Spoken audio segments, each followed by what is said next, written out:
Hello, Mr. Magtanggol. Gusto ko ipalita sa inyo na pumapayag na po ang ospital na maoperahan ang inyong anak at sasagutin po ng ospital ang lahat ng bills at pati na rin ang gastos pagkatapos ng opera. Pare, maraming salamat sa ginawa mo. Dahil sa ginawa mo, hindi na magkababiling na. Kung may kailangan kung pwede namin itulong sa'yo, magsabi ka lang agad. Sigurado ka bang di malalaglag yan? Secure na secure, sir. SPO1, sir, we're taking over this case. I'm Major Villamin, head of this team. May kasama rin kami negotiator, Valentin Leano.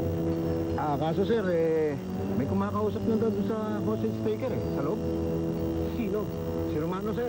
Master Sergeant ng Station 4. Nandun po sa loob, nagmamagaling. Sigurahin ninyo, huwag kayo magpapasok na ibang tao, ha? Yes, sir! Secure all entrances, all exits. Buhay si Totoy. Paano mabubuhay si Totoy? Hindi ko alam kung paano siya nakaligtas noon. At hindi ko rin alam kung paano siya nabuhay ngayon. Wala kang silbi! Si Totoy ang problema natin, Miguel.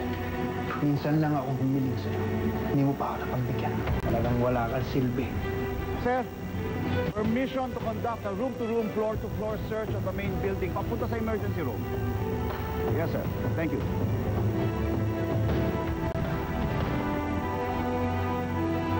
Bakit may kasama kang pulis?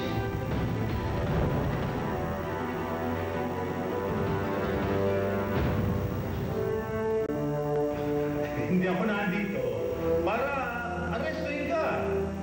Nandito ako para tingnan lamang kung maayos ang kalagayan ng mga hostages. Mamang pulis, wala akong hostage dito. Ano ibig mo sabihin? Ginagawa ko namin ito para tumulong kay Cecilia at sa lahat ng mga taong walang perang pang-opera. Ipinatutupad lang po namin ang aming sinumpaan. Natatandaan niyo po ba, admin? Hindi ko ba dadaling po kayong doktor? Ano na nga po ba yung sinumpaan natin? I solemnly swear to take care of the sick and the dying. Hindi na po kasi yan nangyayari dito sa ER. Kapag walang pera ang pasyente, pinapauwi na lang o kaya pinalilipat sa public hospital. Hindi totoo yan. May mga batas na sinusunod ang ospital ninyo. Patungkol sa mga sinasabi ninyo. Siguro po, kami will be. Pero dito, ang utos sa amin, stabilize lang ang mga pasyente.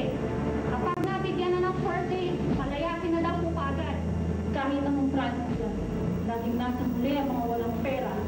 Una lagi ang may pera, may kakilalang may koneksyon. Kasi kapag mayaman, malaya silang makapagtataas ng tingin. Kayo, administrador, ikaw ang may kakayahan para magpa-opera ng pasyente. May policy ang ospital na dapat sundin. Bukod sa mga board of trustees na nagpapatupad nito at nagdidesisyon. Policia?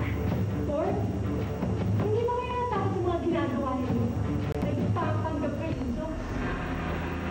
Hindi totoo yan. Hindi sa ganun. Negosyo ang ospital na ito. Kaya kami privado eh. Ganyan na talaga ang buhay. Hindi ba naman buhay? Wala kayong mga awa. Totoo naman. Baka walang awa kayo. Hindi lang naman pasyente niyo, nilulong ko niyo eh. Pati kami. On the job training pa lang. Nagbabayad na kami sa ospital. At kapag na-experience na at mag-a-apply na kami, magbabayad na naman. At kapag naging empleyado niyo na kami, sa sarili lang namin kulang pa yung pinapasweldo niyo. Kaya halos lahat ng nurse gusto mag-abroad. Dahil doon tama ang bayan. Samantalang bigla lang kinikita ng ospital na ito. Sandali. Parang lumalabas dito kami kalaban eh.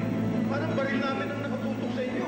Nandito kami para proteksyon lang kayo. Para alalaan ang buwan ninyo. Sagipin ang buhay nila. Kayo, sino sasagot ng buhay niyo? Ang pinag-uusapan dito, susuko kayo. Hanggang ngayon ay hindi pa rin nakikilala ang hostage taker o mga hostage takers na nasa loob ng ospital. Pero ayon sa tip na aming nakuha, isa daw kargador sa Pierre Ulo ang nasabing hostage taker. Hinala rin ng mga pulis na kaya ng hostage ang nasabing lalaki ay dahil kailangan niyang ipagamot ang kanyang anak na nangangailangan ng heart transplant. Turco, di ba ang huling kumpirmasyon na nalaman mo nasa ospital ang anak ni Totoy, di ba? Oo, boss. Bingo. Alam ko na kung nasaan ang demonyo. Susuko lamang ako kapag nakita kong pumapasok na sa pintuan ng pusong ilalagay sa anak ko. Ngayon, nasaan ang puso ng anak ko? Sandali, huwag kayong mag-alala.